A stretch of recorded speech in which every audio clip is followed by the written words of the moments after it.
महाभारत, जिसे हम भारतीय संस्कृति का आधार मानते हैं, एक ऐसी महागाथा है जिसमें धर्म, अधर्म, प्रेम, त्याग, युद्ध, राजनीति और रिश्तों का अद्भुत संगम है। यह कथा केवल युद्धों और राजनीति तक सीमित नहीं है, बल्कि इसमें विभिन्न पात्रों की व्यक्तिगत कहानियां भी हैं, जो हमें जीवन के विभिन्न पहलुओं से परिचित कराती हैं। महाभारत की चर्चा करते समय आमतौर पर हमारे मन में द्रौपदी, कुंती, गांधारी जैसी प्रमुख महिलाओं के नाम आते हैं। लेकिन महाभारत में कई ऐसी महिलाओं की भी कहानियां हैं जो उतनी प्रचलित नहीं हैं, लेकिन उनका जीवन और संघर्ष महाभारत की कहानी में उतना ही महत्वपूर्ण है। आज हम इन गुमनाम महिलाओं की कहानियों पर गहराई से चर्चा करेंगे और जानेंगे कि कैसे उनके जीवन ने महाभारत की कहानी को आकार दिया। महाभारत की महागाथा की शुरुआत होती है हस्तिनापुर के राजा शांतनु से। शांतनु का विवाह पहले गंगा से हुआ था और उनके पुत्र भीष्म थे। बाद में शांतनु ने सत्यवती से विवाह किया, जिससे 2 पुत्र हुए, चित्रांगद और विचित्रवीर्य। चित्रांगद का निधन बहुत ही कम उम्र में युद्ध में हो गया और इस तरह राज्य का भार विचित्रवीर्य पर आ गया। विचित्रवीर्य का विवाह अंबिका और अंबालिका से हुआ, लेकिन उनकी किस्मत में सुख और समृद्धि के दिन अधिक नहीं थे। विचित्रवीर्य का जीवन भी बहुत ही कम समय में समाप्त हो गया और वे बिना किसी संतान के ही चल बसे। इसके बाद राज्य की स्थिरता के लिए सत्यवती ने अपने अन्य पुत्र वेदव्यास को बुलाया। सत्यवती ने उनसे आग्रह किया कि वह अंबिका और अंबालिका के साथ नियोग विधि से संतानों का जन्म कराए ताकि वंश आगे बढ़ सके। अंबिका, जो विचित्रवीर्य की पहली पत्नी थी, अपने पति की मृत्यु के बाद अत्यंत दुखी थी। जब उन्हें वेदव्यास के साथ नियोग विधि के लिए बुलाया गया, तो उन्होंने बड़ी अनिच्छा से यह प्रस्ताव स्वीकार किया।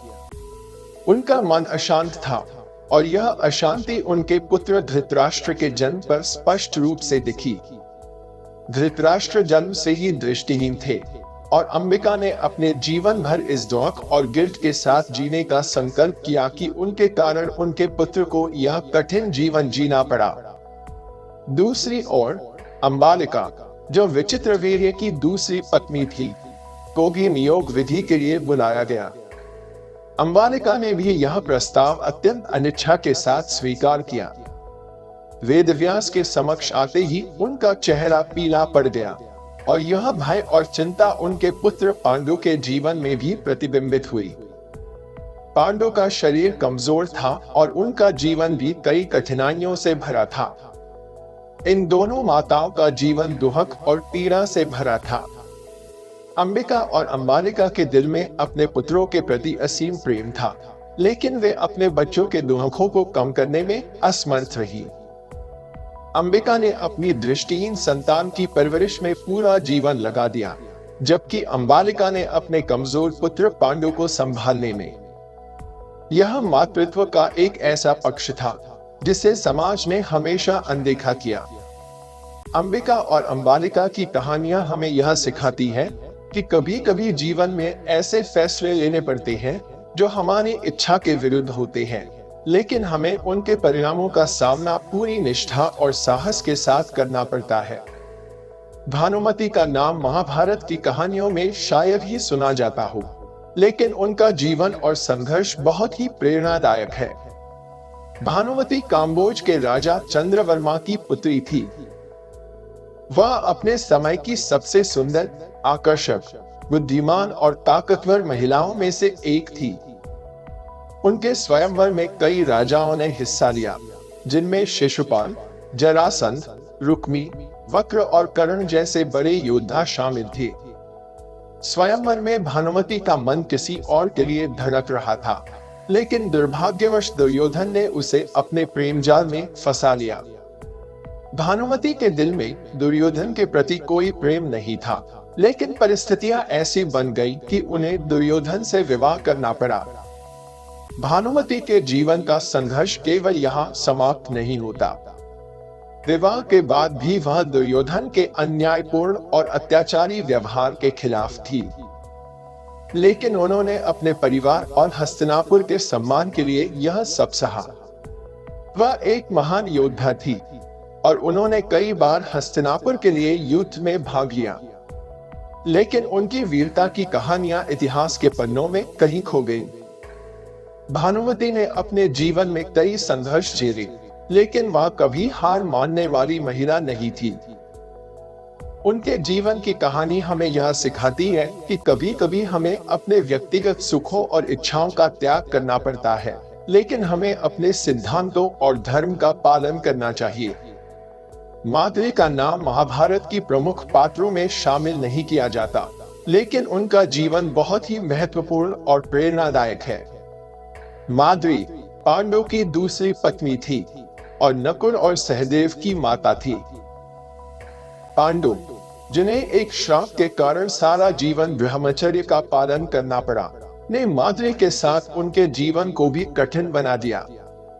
कुंती, पांडु की पहली पत्नी, को 5 पांडवों की माता होने का गौरव मिला, लेकिन माद्री के 2 पुत्र नकुल और सहदेव भी महाभारत के महायुद्ध में महत्वपूर्ण भूमिका निभाते हैं। माद्री ने अपने पुत्रों की परवरिश बहुत ही स्नेह और समर्पण के साथ की। जब पांडु का निधन हुआ, तो माद्री ने अपने जीवन का बलिदान देते हुए कुंती को 5 पांडवों की परवरिश का दायित्व सौंपा। माद्री का यह बलिदान केवल एक पत्नी या माता का बलिदान नहीं था, बल्कि यह धर्म और कर्तव्य के प्रति उनकी असीम निष्ठा का प्रमाण था। माद्री की कहानी हमें यह सिखाती है कि जीवन में कभी-कभी हमें अपने व्यक्तिगत सुखों और इच्छाओं का त्याग करना पड़ता है, लेकिन हमें अपने कर्तव्यों का पालन पूरी निष्ठा के साथ करना चाहिए। विदुर का नाम महाभारत में एक नीतिज्ञानी के रूप में प्रसिद्ध है, लेकिन उनकी मां की कहानी शायद ही किसी ने सुनी होगी। विदुर की माता, जो एक दासी थी, ने न केवल विदुर को जन्म दिया, बल्कि उन्हें सत्य, न्याय और धर्म की शिक्षा भी दी। जब अंबिका और अंबालिका को अपने बच्चों के लिए चिंता सताने लगी, तो अंबालिका ने अपनी दासी को वेदव्यास के पास भेजा। इस दासी से विदुर का जन्म हुआ।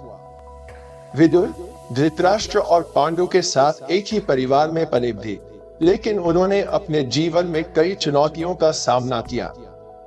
विदुर की माता ने अपने बेटे को सत्य और न्याय के पथ पर चलने की शिक्षा दी। उन्होंने अपने बेटे को सिखाया कि जीवन में चाहे कितनी भी कठिनाइयां आए, हमें अपने सिद्धांतों का पालन करना चाहिए। विदुर की माता की यह शिक्षा ही विदुर को महाभारत के युद्ध में धर्म और न्याय का पक्षधर बनाती है। विदुर की पत्नी पार्समवी का नाम भी महाभारत में कम ही सुना जाता है, लेकिन उनका जीवन और भगवान श्री कृष्ण के प्रति उनकी असीम भक्ति बहुत ही प्रेरणादायक है। पार्समवी का जीवन भगवान की सेवा और साधना में ही बीता। उन्होंने अपने जीवन में कई कठिनाइयों का सामना किया, लेकिन उनकी भक्ति कभी कम नहीं हुई। पार्समवी ने अपने पति विदुर के साथ जीवन बिताया और उनके साथ धर्म और न्याय के मार्ग पर चलने का संकल्प किया।